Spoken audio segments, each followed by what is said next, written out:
I virtually just put my foot down and said I was done with human suffering. I felt this flash sensation where it felt as if every particle of my body stood at attention as if meeting its maker. And then my eyes clamped shut, and the next thing I know is an image of Ramana Maharshi appears right here in the middle of my forehead. And when you see yourself as the creator sees all of the world, manifestation becomes almost instantaneous. I had heart palpitations for 20 years, gone, threw my meds out. When what is an intellectual conversation becomes actual experience, and it's of a higher consciousness, look out, it's glorious. The episode you're about to watch has been republished. My podcast channel reaches a lot more people now, and there's certain episodes that have slipped under the radar, and I wanted to bring them up for your attention because I truly feel they are worth listening to. So please be sure to let me know what you think of this episode in the comments below. And of course, let's continue to connect. Let me know where you are in the world and where you're listening and tuning in from. I love reading it. It's amazing, isn't it, that we can do this? And the other thing I want to say as well is find out where we are if you want to put your spiritual boots on and come and join us at one of our 5-day retreats or one-day events around the world. Links are below as well if you want to find out more what we're up to. Much love from me. Enjoy. Lisa, welcome to the podcast.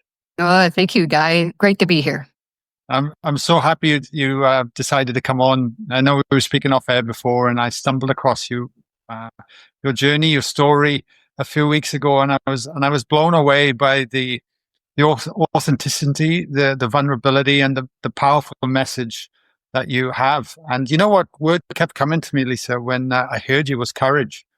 And I really think you're an amazing representation of that and what the human spirit's all about. So I just want to say off the bat, thank you for being here. Thank you. Thank you. I like that word. It is something that it comes so naturally once you connect with that higher power. And for it to be viewed as courage, that's wonderful to hear. For me, it's so natural now. It's so very natural. The things I were doing before the experience didn't seem quite as natural, and I would have had to muster up that kind of courage. But yeah, ever since I made the connection, it's just come so, it just flows through you. And I think I was so excited because I so related to so many things you said on so many levels and resonated with it. So yeah, it's wonderful. And Lisa, I ask everyone on the show the same question when starting, and that was, if you were at an intimate dinner party right now and nobody knew you, and then somebody else said, "Oh, hi, what do you do?" How would you answer that right now? Oh boy. I used to say, right, I'm a home builder, a golfer, and a boater.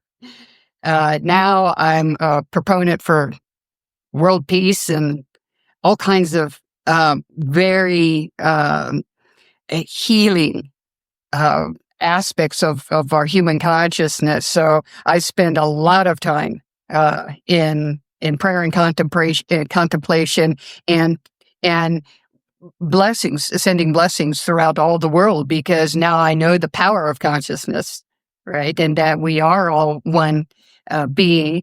It's quite simple for me to spend that kind of time in deep contemplation and sending love and healing to all the world. That's what I do. That's an amazing shift. Funnily enough, I don't know if you know this, but I was a plumber. So I came from I started off in a building background as well, and had no idea that any of this existed. Zero from Wales, right? So I'm always curious because I've been reading a little bit about you as well, of course, and you said you made a declaration around human suffering. And at what point what was the tipping point, the catalyst for you from being the boater, the golfer, the builder to looking at this work? Where was the shift? Negative things, Guy, began happening to me, and we're all used to that, things happening to you, and we usually just get back up and jump into the game of life. I was losing that momentum, that spirit to jump back into the game of life, but I was still willing to do it until very negative and outrageous things began happening to family members and friends. And I was looking around me, and it just felt like World War III was in my backyard. And I couldn't understand how quickly I could have gone from such a beautiful life to just a state of mind that I could no longer jump back into the game of life. The compassion that I was feeling for all of the people around me and the circumstances were just so totally outrageous. I just said no. I just said no. There is no creator that would allow for such suffering. And that was the turning point when you virtually just draw that line. It's not a gray area, Guy. It's just no more. Just no more. And I naturally, instinctively, because this is how we are made. It's our nature to then turn inward. I knew none of this. It was happening naturally as soon as I made that declaration. Wow. So what was the natural instinct then for you to turn inward as opposed to continue to make that declaration? Well, I had heard that all the answers could be found in the Bible. That's what I had heard. I couldn't read the Bible. The parables were not, they weren't moving me. I'd had major difficulty trying to read and accept and make any sense out of it. So I picked up an iPad and began doing a little bit of research. I was not a big internet person. I was very much outdoors. And so I just picked up an iPad, and I think I stumbled upon some Greg Braden material, some Bruce Lipton stuff, and it really started to, Terrence McKenna, started to open my mind up to a different science, which of course, at my age, I was brought up, and I understand they're still teaching materialist science in school. But that's where my science left off, was material science at age 18. So, fast forward another 40 years, I'm still thinking and knowing and experiencing the body and my reality as purely physical. And with no inner world, I had no idea this new quantum physics and a reality that I could sense as I kept reading the Braden and Lipton material. But so it felt right. It felt right to move forward. So from there, I started to explore a little bit deeper subjects. My mind went to meditative science, Ernest Holmes, and some of the New Thought authors. And before too long, I had landed upon a pamphlet. I call it a pamphlet. It's a booklet, about 300 pages, called Mind's Silent Partner by a New Thought author. And the beauty of that was it was taking the Bible and breaking it down or looking at it from a metaphysical standpoint. So I virtually had an interpretation of the Bible and looking at it from a metaphysical standpoint, and it strongly emphasized the I am statement of being. We'll talk a little further about that and how powerful that is. But in reality, it was so natural when you virtually, and you're talking to your higher self anyway. I didn't know any of this. I didn't know a higher self. I knew nothing about higher consciousness. So it's really kind of interesting to have experienced all this as a newbie. I knew nothing about a spiritual community. I knew nothing about ancient wisdom or any Eastern philosophies. I virtually just put my foot down and said I was done with human suffering. And how all of this unfolded, that was the surrender. Right then and there, I didn't even know that. Do you think the fact that you've gone, and I think back in my life, because there was a moment where I go, right, I'm 100% in, I'm not mucking around anymore. And do you think it was in that declaration that things began to open up for you from that point forward, because you knew with your heart and soul you were committed? to doing this. Yeah. Use the term irrevocable. Okay. Irrevocable. I was not going to jump back into this game of so-called life anymore. That's not that. I would say that no creator could allow for this to happen. I have got to know God now. And I really didn't even know what that meant. I just wanted to meet the creator that was enabling all of this to happen. Yeah, amazing. I've never read the Bible, and it was this language from Bruce Lipton, Greg Braden, Thomas Campbell, Joe Dispenza. There was so many people out there that I was looking at, and it was the language that spoke to my Western mind that really started to allow me to piece the pieces together and go, oh, that makes sense. And then, of course, when you have the experience. Now, I'm curious because I want to get into the life force energy you speak about in the 3 years of going inward that you spoke. We'll get into in a sec, but do you look upon the suffering aspect that you went through to force you there? Now, obviously, I'm assuming you look at that very differently to when it was actually happening at the time. Yes, I see it entirely differently now. After an awakening, your perception of yourself and everything in the world changes dramatically. Yes, I look at things now from a creator standpoint, and it's really quite simple, guys. You probably have deduced by now, until we turn inward and away from the world, and it's very clear in the Bible, right? Turning away from the world, going inward. It's really all we need to do, and place your attention inward and watch an inner world unfold. I knew nothing about an inner world. I knew nothing that it was as simple as placing our attention inward. And that's what all spiritual teachings, including the Bible and spiritual teachers, are meant to do. They're meant to inspire us to go inward.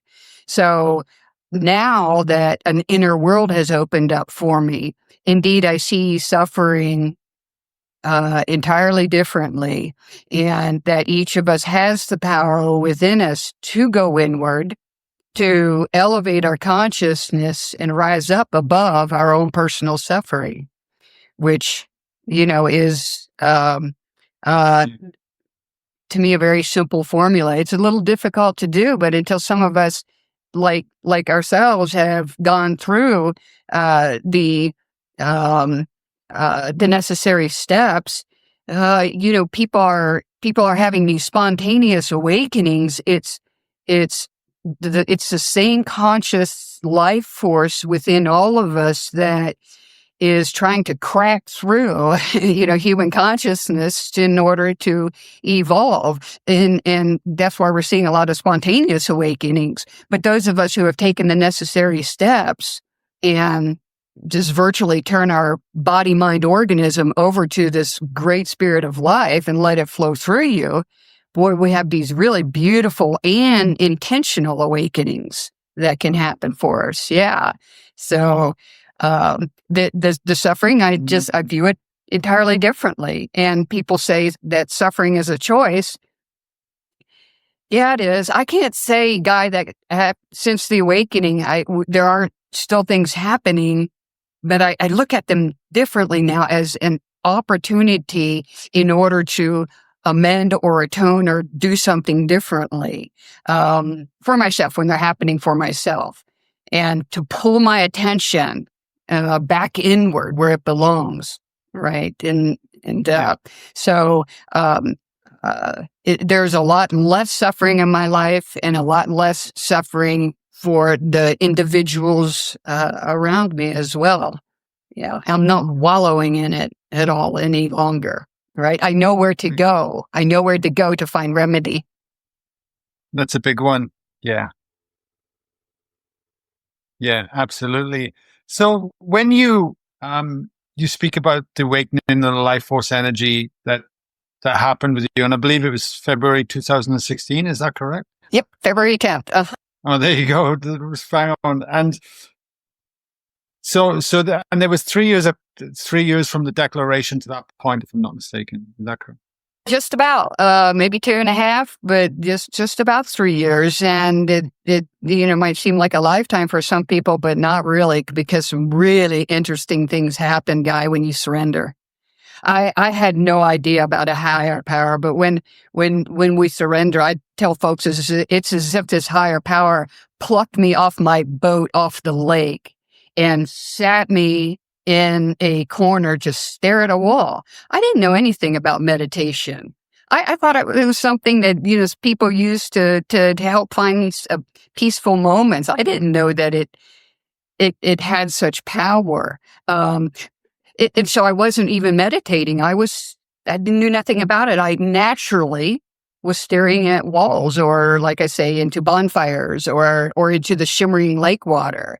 But so I go from this very active lifestyle to staring at clouds overhead. But what was happening as I was reading the passages from Mind Silent Partner, which again was a metaphysical interpretation of biblical passages, but my mind was beginning to center and focus. So the staring into lake water, for instance, the shimmering lake water, was a bit trance-inducing, if you will. It keeps your eyes steady on something, while the passages, the words, the meaning of the words and the spirit of the words are rising up into your consciousness to where I could actually feel shifts in my consciousness. I would actually feel my consciousness shift, that there was more wisdom coming through. People call them downloads. I'm getting downloads. But I hadn't experienced anything like that before. And it was fascinating. So I began to be fascinated by the whole idea of just staring at a wall because of what was happening to me physically. Yeah. So the more you were doing it, the more curious you got, which I guess kind of snowballed into Feb 10th, 2016. Would that be fair to say? That it snowballed into the February 10th? Yeah, things were happening along the way. There was more external pressure, things happening that you would say, I will take that to God. This is another big piece, Guy. Thank you. Things are still happening. I'm not turning away from them. Bad things are still happening to me, to family members during this 3-year period. So I would bring them into my contemplative practice. If we are infinite internal, if we are divine love and peace, what is this? What is happening out here? And what kept blossoming within me was a compassion that I've never felt for all humanity, because I began to realize it wasn't just me and family members and friends, it was all humanity. So the compassion in my heart began to really explode. And I think that helped open up the heart chakra. So there were things that happened during the 3-year period that led to that full awakening. And in particular, let's go back to the Mind Silent Partner booklet, because it speaks very strongly to the I am statement of being and how powerful. What you're doing is you're aligning yourself. The I am, and I'm not this thing I am out here. You know this. I am divine peace. I am divine love. I am omniscient being. I am infinite and eternal. And these are things that become very strong, and they start to actually become experiential. You begin to see your infinite potential. Virtually, it's no longer an intellectual discussion. It becomes a very deep-rooted knowing, right? I wasn't yet experiencing things until the experience, right? But it just began to be a knowing. Yes, I am eternal. I am eternal being. I've never thought about afterlife or a before life, but it just started to rise up as a truth within my consciousness. Yeah. So lots of things that are going on. You're not just sitting in contemplation. The higher consciousness is working your consciousness to raise it up to its level. Yeah, it was fabulous. It was physiologically, those shifts were amazing. Now, the life energy can get kind of Uh, you know, for me, there was a lot of pressure that was building up in the upper part of my body, and other things that were happening related to energy moving through your body, but being totally surrendered, along with the uncomfortable nature of the pressure building up. And there was pressure, guy. But even with the uncomfortable nature of what's happening to me physiologically, was also a knowing, the most comforting knowing. I didn't have to generate faith. And I didn't have to go to bed every night and say, please, it was none of that. It was a knowing, a very intelligent knowing that everything would be all right. I had no clue what was going to happen, but I would lay my head on the pillow at night. I didn't know what a spiritual awakening was. I just wanted to know God. Yeah. Do you think that's why you had one? Because it's the same for me when I had my awakening. I didn't really know that it was possible. And I think my innocence got me there because I wasn't heaping expectation on the outcome of how I wanted it to be. Oh, I love that you said that. I sometimes think of myself as this poster child because it sometimes, well, again, going back to not knowing anything, being totally oblivious to an inner world for some 52 years, having no clue about anything. Yeah. Yeah. You're just kind of like the kid, the kid who comes up, to a group of adults and suggests, they're all like confused for thousands of years about something. You just walk up and say, hey, why don't you just do this? It kind of feels like that, right? Just feel like such a child. It seems like such an innocent, or no brainer. Why don't you just say you want to know God? But it's, I guess, very, very difficult to do. And truthfully, even when I got down to the I am God statement, boy, that was a little difficult to come out of my mouth for a while. Yeah. But we have so much, human nature in our consciousness. And I didn't know this. I did not know. But a lot of the belief systems, a lot of the human race consciousness that is there, we are born into it. Every single member of the human race is born into a certain race consciousness, no matter the culture, right? And it's amazing that it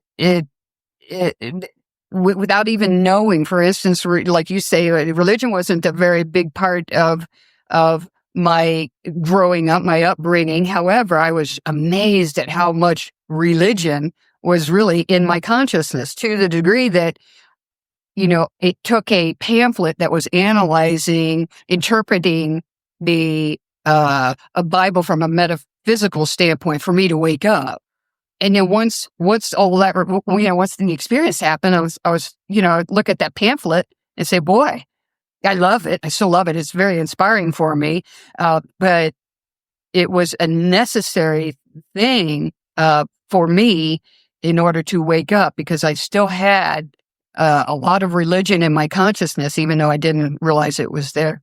I did not realize it was there, and a lot of other things that, we as human beings have subjected ourselves to knowingly and sometimes unknowingly. So, yeah. Totally. It's not until you start looking under the hood, you start to realize what's there and been getting in the way.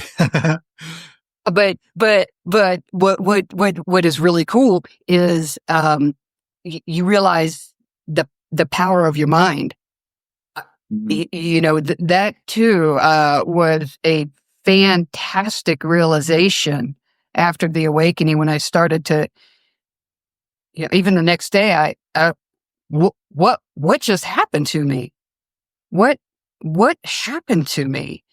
And you realize then, and then the body, the human mind body, the whole, the mind body organism, the entire thing, and what a wonderful vessel, what a wonderful vehicle we have right here. And my gosh, we've yet to even begin to explore its potentiality. Yeah. Totally. I got a question for you. That night or day or whenever it happened on Feb 10th, when that life force energy really started to come through, did you, at any, what, two things intrigued me. Well, there's two things I'd like to ask you. A, what happened? And if you could describe it. And B, how, you had the courage to surrender fully into it, which is a big deal, I think, especially if you were there on your own and it was happening. How did you know that it was like, oh, this is it? This is what's happening? I had no control over what was happening. It was like a woman having a baby. So everything, Wow. every single thing that happened that evening, and I had grabbed a cold beer because I had just gotten off a 2-hour phone conversation where I was doing all the talking. And I like to bring that up because that gave me reference to how long the experience was. The beer was still cold after the experience ended, so I could estimate, because I don't wear watches. I gave up on the thing called time about 20 years ago, right? So I wasn't paying any attention to the time. But I had, but by this time my contemplative practice guy had actually increased it to, because it's about all I could do with the Kundalini energy, the life force energy that was rising up within me. And because I would love the effects that the contemplation was having on me, I was doing it often and being surrendered as well. You do it more often than you would think you would like to do it. It's as if somebody else is running the show. Something else is running the show. And I could sit in contemplation for 8, 10, and up to 12 hours a day. I was sitting and in some sort of contemplation. And I began to get messages to give it all I have, in terms of, I kept hearing 24/7. Everywhere I turned, all of a sudden, give it 24/7, 24/7. Give your practice 24/7. And so I did. I was like, I took up a class to study Ramana Maharshi's teachings. And it was a 6-week class, and every single day we had exercises. And I said, great, I can. And they said it was going to take 2 hours a day for me because of what was going on with me. It took almost like 4 hours a day just to get through the exercises. And when it came to meditate, I can't meditate. I would just stare at Ramana Maharshi's pictures or the words in this book, right? The Sanskrit words, and they weren't making any sense to me, but at least I was absorbing. And so that's what was going on when the experience happened at that evening. It was day 8 of that class. And I was looking at the book cover. It's a picture of Ramana's of his head, a bust, and black and white. And we had just learned about his life as a but a teenager, and how he wouldn't take care of his body. And I was very upset at Ramana because here I am, a physical mess. And I couldn't, at this point, I'm like, why am I sitting here reading, from a young man who wouldn't take care of his body? I couldn't make the connection, and all the devastation that was happening around me, and people having physical problems. Because I only saw him as a guru at that point. That's what we had learned. He's a spiritual guru, right? The most enlightened. Anyhow, so I got kind of upset. And I tossed the book across the bed. And within probably 5 seconds, I felt this flash sensation, I say, where it felt as if every particle of my body stood at attention, as if meeting its maker. And then my eyes clamped shut. I mean, clamped like this. I wasn't clamping them. I did not do this. This is why I say I was not in charge of anything that was happening here. the flash sensation, the clamping of the eyes, and then something in the middle of my head slid back. That's those are that's the terminology I use. I've since learned it to maybe be something else, but it felt like something sliding back in the very middle of my head, and then a bunch of what I call energy with my eyes clamped shut. I didn't know what it was, and all this pressure that was building up is the only thing I could figure because it felt so good, right? To finally, it felt like a fire hose is going up through the crown of my head. And that went on for just a minute or so. And I felt such relief at what was happening. As I said, it felt good. I didn't need to muster up any courage. I was happy. And where it was leading, I have no clue. I wasn't thinking about anything. And the next thing I know is an image of Ramana Maharshi appears right here in the middle of my forehead behind my clamped eyes, right? So it was right here. And without going into too much detail, it was fascinating. Telepathic conversation. Yeah, it was cool. It was cool.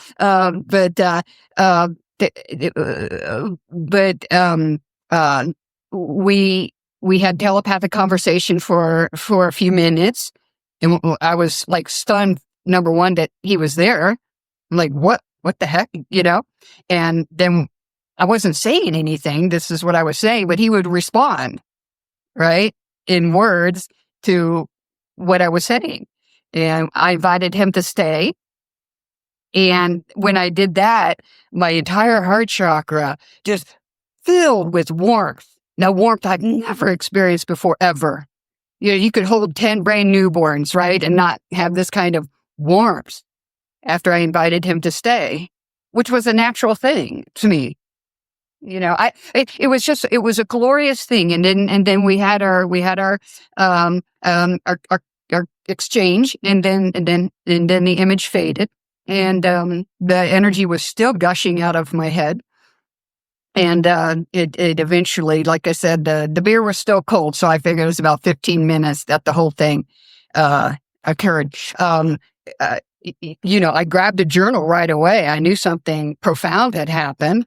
I had no clue what, but I journaled everything. That's how I remember it so well. I can remember every single detail. I can remember everything that was communicated between me and this light body image of Ramana Maharshi. So that was just the beginning of things. It was quite an extraordinary experience. Again, if you think about just what was happening to me physiologically, what was opening up in the middle of my head? How does energy gush through? How is any of this happening? How is any of this going on?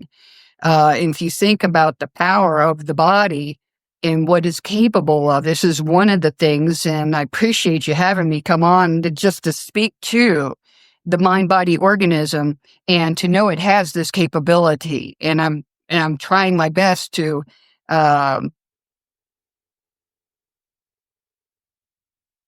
research through science, because the spiritual community doesn't have much to offer in the way of explanation. So I turn to the science to try to help bring a level of understanding to medical communities, to the scientific community, neuroscientists, etc., and just say, hey guys, this is what the body is capable of. Just that piece alone, let alone what's happened since, Guy. It's nuts. I'm the same. Honestly, that's why I podcast every week. This is a mammoth effort to do this week in, week out, have a show, put it out there freely to everyone and have conversations. Obviously it draws people listen and attract and want to come and find out more. But at the end of the day, my belief is that why aren't we looking at this? Why aren't all areas of our life? And the moment we use religion, spirituality, God, whatever words we conjure up so many beliefs, and it prevents us from actually looking at what's going on, which is why I love this conversation too, because, we're just a couple of people that have stumbled upon this across the way and going, You know, Guy, it gets really interesting when there are physiological aspects to these experiences. You know, people have visions. The life force energy can work on people's, psychically and with visions. But when you have, Anita Morgiani, who's had, the near death experience, but when all of her 12 tumors, after she comes back into her body, disappear. Why aren't we looking at that? The human body is an amazing vessel. And once we have our consciousness elevated, healing then becomes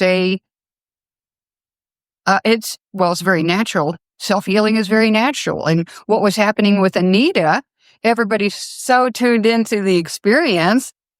And I love listening to her anyway. She's a doll, but I always say it's like, it's not, has it? And because there's no science behind it, right? It's just then, I wouldn't say so much swept under the carpet, but there is not a focus on it. I instead, after this 3 years of bliss, which we'll talk about in just a second, I began to investigate the science because I felt like if I went out and just talked about the experience, then again, where are we placing our attention? On the experience. Where does our attention need to be? On the physical body, the mind-body organism, because that's where the experience happened. And can we all take a look at that? That is where our power is. That is right here is where our power is. Absolutely. And then we take our power back. When we're not then influenced as much from the external world, we feel like we're getting pushed and pulled and spread out everywhere and answering to somebody else. That's the one thing I've found with this is that so much fear evaporated from doing this work because you connect to who you really are. And once you know that, it's a different. And there's nothing to fear. It's life. It's life itself.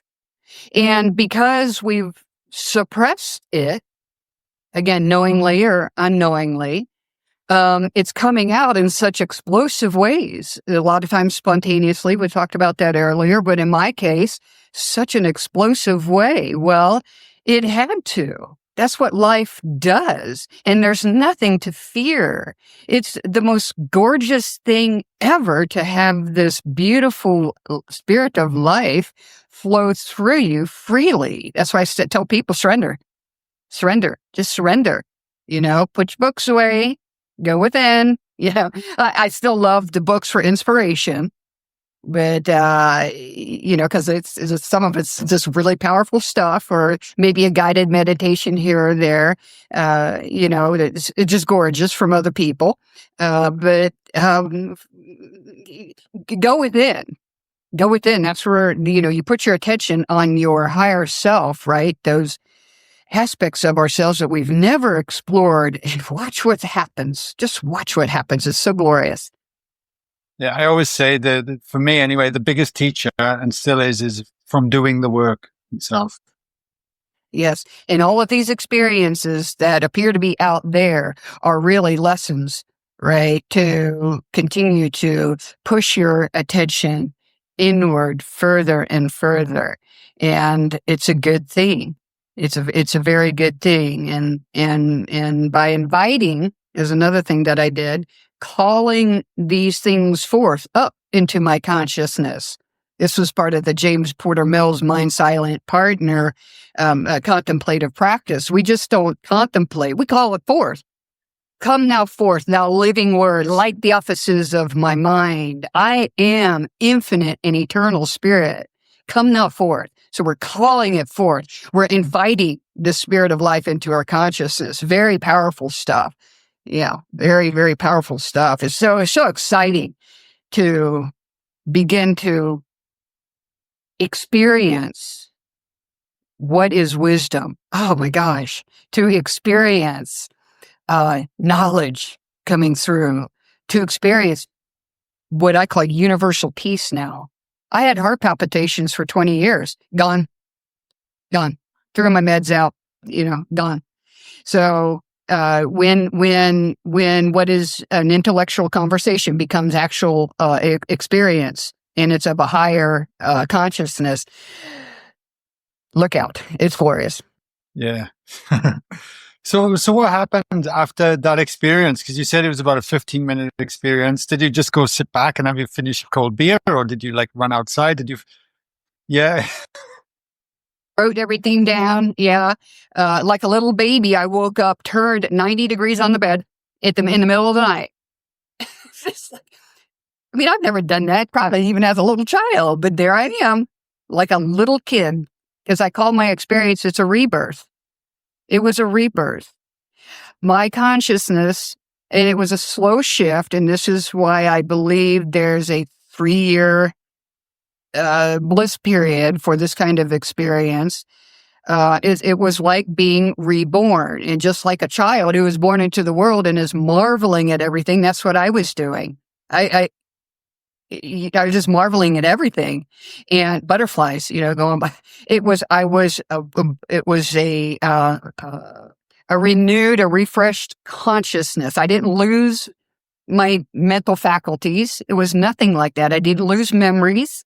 It was nothing like that. It was just, you're starting to look at things with fresher eyes, with the creator eyes, and the beauty of a butterfly. Oh my gosh. And the bliss then that would surface where, towards the peak of it, and it rose very slowly like a bell curve, and I didn't notice it until about 6 months into it, that I had no more negative emotions at all. We were trying to, in an exercise, trying to conjure up a negative feeling. And I'm like, I can't. I mean, before the experience, I had 2,000 different memories of negative, but even when I thought of those things, there was no negative emotion coming up at all. And it continued to rise up for an 18-month period. And at the 18-month period, I noticed that bliss was encompassing all of my experience. I mean, people would tell jokes and I would kind of laugh, but that was overshadowed by this bliss. So it's such a good feel. It's a consciousness. It's a bliss. And my brain was inside my skull. It was doing some very fantastic and beautiful things. I would feel very nice energies and things moving through it. Lovely, just lovely. So then I began to notice the bliss falling away, and that was something that I had to deal with, and I liken it to the terrible twos. You hear children when they have this awe about the world and they learn how to walk, and and then all of a sudden it's like, where did that child go? He's slipped into he's fussing about everything. Now I know why. You're slipping away. They're bliss. They're born, right, with this pure consciousness, right? And they're adjusting to the human race consciousness, and the bliss is starting to and it was so gradual. And I tell you, it was almost like a perfect bell curve, almost perfect to the 3-year period, 18 months up, 18 months down. And that's when I came out of it and began to explore the science behind the experience. Things that were happening during that 3-year period, Guy, unbelievable. That's for another conversation. Just glorious things when you're in a bliss state of consciousness. Can you give us one example? Like just something like. Well, aside from no negative human emotions, there were, I could stand at the edge of a 100-foot cliff and just feel like I could dive down into it because I was infinite and eternal. Not that I would do it, right? But you can imagine why, parents will go grab their children if they're standing next to a cliff. The parents in total, like, but the child it's beautiful. It's like, whoa, it's gorgeous. I would love to, you're not going to. You still have the instinct, right? You haven't lost that, but it's just you don't get that sensation, that fear sensation that you're standing, that is a learned You see the beauty in everything almost. Exactly. But there are some things that that even the audience would just not believe. Just would not. It's just it's your mind is extremely powerful. And when you see yourself as the creator sees all of the world, manifestation becomes almost instantaneous. I had to be very careful with my thoughts because I was used to thinking a certain way. I had to be very careful and well, not careful because you're in a bliss state all the time, but manifesting like weather, just to ask the universe to bring showers this morning. My husband would say, Lisa, there's no showers in the forecast for 10 days. It's going to be 90 degrees. Nope. There's the showers. So fun stuff like that. And, but and more important things as well. But, what's interesting is that all the worldly desires fall away. Yes, I played the lottery. That was fun, but I didn't care. I really didn't care. It made all that matters is our health and well-being and our experience here in this beautiful, what I now knew to be a very powerful and exceptional mind-body organism. So this is what you begin to explore, more and more and more of the inner world. The outer world can completely fall away. We ended up closing down our home building business and, all is well there. We moved from Texas to Colorado. Now I'm in the midst of the mountains, enjoying, nature, outdoors a lot more than I did before. Things change and, along the way, and still this higher power is still taking care of everything. It's just beautiful. What did your partner think of all this? My husband of 40 years. I couldn't talk to him about it because I didn't even know what happened to me. Again, I didn't research anything. One of the parting words from Ramana Maharshi was, hold on, stay inside. And actually, that's a song phrase from my tune I used to sing by a band called Tool. At the top of my lungs, the song Parabola, and it's a song phrase from there. And he actually used a couple of song phrases from songs that I use that I would sing at the top of my lungs, and that was one of them at the very end. And I took that to mean that don't go and investigate anything. There's still more that is going to. I knew nothing about a bliss period. Right. So I didn't go and investigate. Somebody mentioned the word Kundalini. I did not look it up. I didn't read anything further except for some more of Ramana Maharshi's teachings. The book of Aurobindo, The Divine Life Divine, came into my awareness, and I allowed myself to read that. Highly inspirational kinds of things, but I did not research what had happened to me at all. And that is another part of the realization process when you're surrendered entirely to this higher power guy. You don't have the desire to jump out there and research anything. I didn't have the desire to go shopping. I didn't have the desire. Everything falls away until then the bliss period. And I began to realize that the falling away of the bliss period is essential if we are going to be able to contribute as a higher consciousness within this human body form. There was no way I could do that in bliss. I could see why the sages would sit and why the monks sit in that state, but I wasn't obviously supposed to do that. The bliss started falling away, and while it was something that I had to deal with, like a crying baby sometimes, I did topple over the money tables at times, right? Like Jesus did at the temple. But I seriously began to see that there was purpose for it, and I wouldn't be here talking to you today if I were still in bliss. So this is why we're helping to demystify this beautiful life energy and to hopefully inspire people to surrender to it, especially if you already have knowledge of an inner world and you have a meditative practice. I knew nothing about any of that, but it's there is. Sorry, does your husband know now? I wasn't able to speak to him about it. I didn't know what to say.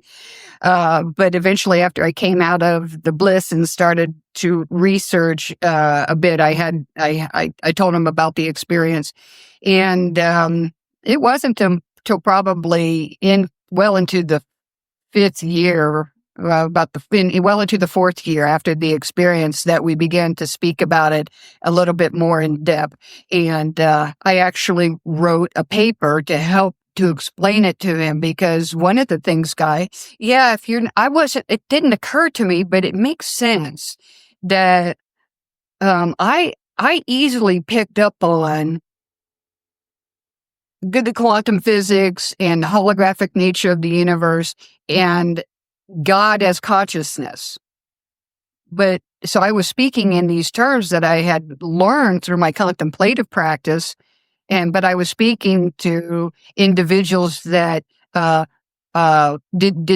not have that connection. They did not have that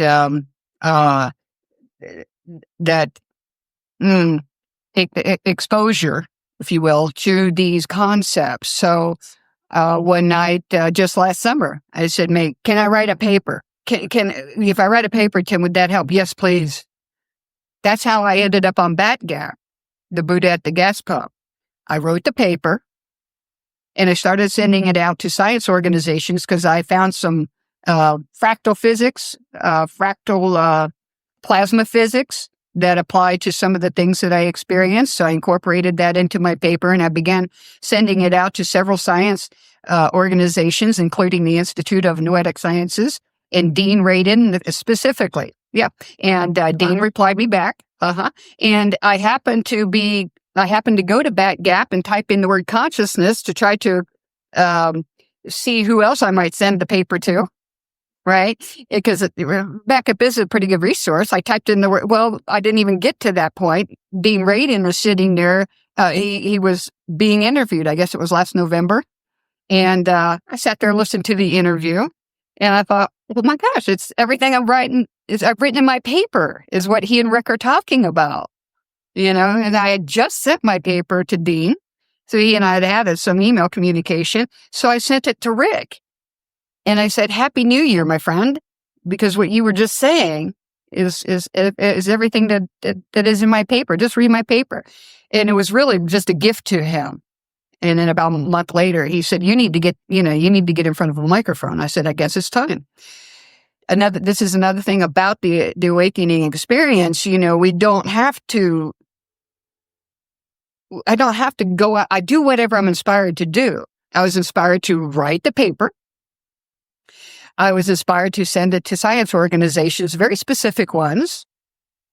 I was inspired to, when I heard Rick Garcher, I just shot him the paper. We are working now from a place of creation, from a place of inspiration. It's no longer about money. There's no fame. There's none of that worldly stuff.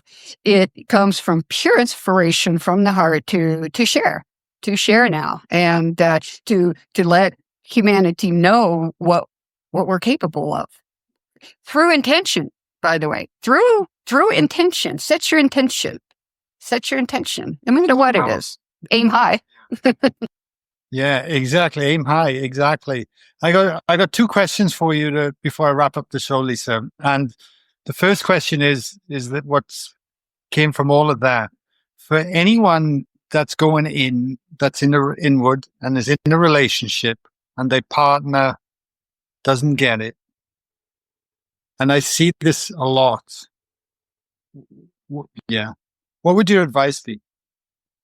I would say they're not fully surrendered, because the Creator will make way. Remember, we are the process of creation. And if you allow for this higher power to move through you, it will make way for everything else in your life in order for the fruit to bear, right? And that fruit is the awakening to the higher consciousness. And we accept in all cases, in particular with family members and people around us, especially our mates, that God is taking care of that too. We have to trust that. Trust in the process of creation that is God, and it's happening all around you, not just to you. Remember, we're all connected. We're all connected. So if you're ready for the fruit, it will only blossom if the environment is proper as well, and God will make way for that. Total surrender. Total surrender. If you're going to try to move away from that situation, see, that's an action that God can take care of. The universe will take care of whatever needs to be taken care of in order for the higher consciousness to evolve properly. And now my husband has a meditative practice. I've gone on Back Gap. He's read my paper. Now he's heavily into meditation himself. He loves it. Amazing. What is that? If I rise up, so all men around me, something like. Yeah, I've heard a rising tide lifts all boats. Yeah. Well, another question that has just sparked another one. God, what does that word mean to you? Because it conjures up so many beliefs, and we've used the word a lot throughout the conversation today. I actually like the word, so I still use it, but I do now relate to it in terms of consciousness, it being the substratum of the entire universe, and we're immersed in this field of, or use the word field. This, I even like the word space now, right? We are immersed in mind, universal mind. Matter arises from universal mind,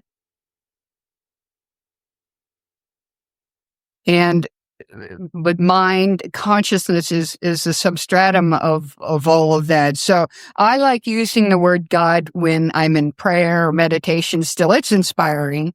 We hear the science community use unified field. It's very hard to feel that in prayer when you use unified field. I like God or the universe. To me, those words speak to a higher power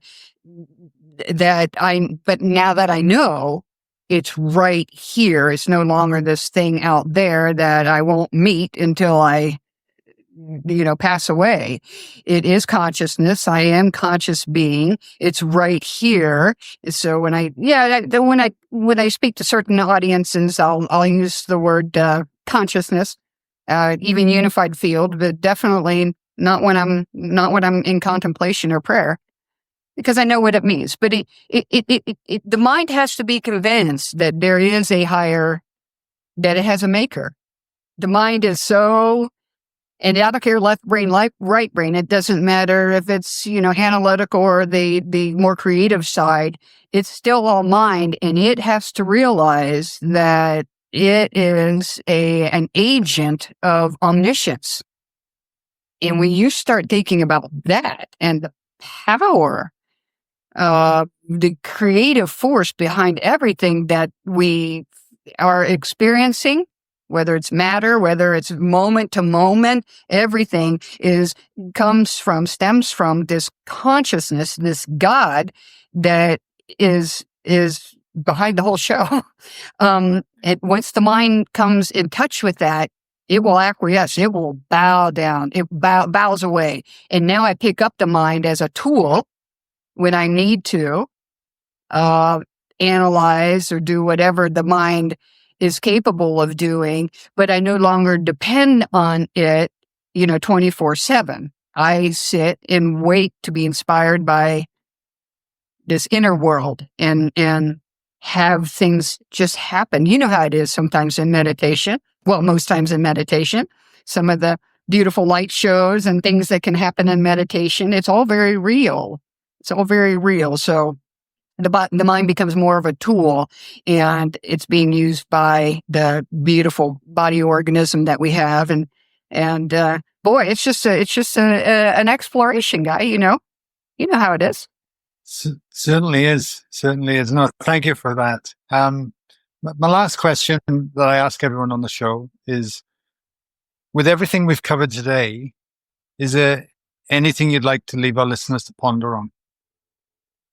Maybe I said it before in different words, but I would highly encourage everybody to take that leap into life, the inner world, and to explore that to its fullest. And it's a never ending journey. It's once you turn inward, you will find that there is so much there. The inner world becomes your best friend. You find that universal peace, my friends, that is the springboard, right, for exploring the universe. And I'm just now in the beginning of all of this. I would highly encourage everybody to go within and stay within. Thank you. Thank you for sharing. And for anyone listening to this, where can I send them to if they want to connect with you, say thank you, or reach out? Where should I send them, Lisa? Well, I only have my Facebook page, and if you can link that up to this, and then from there, so I've emailed some people if they want to get into conversation. I'm more than willing, and I've taken several phone calls from folks from the Buddha at the gas pump interview, and I loved talking with people. This is a thrilling, and I get so. It's just a thrilling subject for me to talk about. I could talk about myself now all day long. No, Lisa, look, I just want to say thank you. And anyone listening can pause this below. The link to your Facebook page will be there. And just thank you for sharing so openly and honestly, and being able to, for me as well, have conversations like this is really important. And I'm just glad you came on the show. So thank you, my lovely. Well, I'm glad you're out there, Guy. I really am. It's a pleasure to be able to explore what people consider anomalous experience, but know that we can have them through pure intention, and that it is life. It is our very life that is taking us into this exploration of our inner world, and it's gorgeous. Exactly. Thank you, my love. Thank you. Thanks, Guy.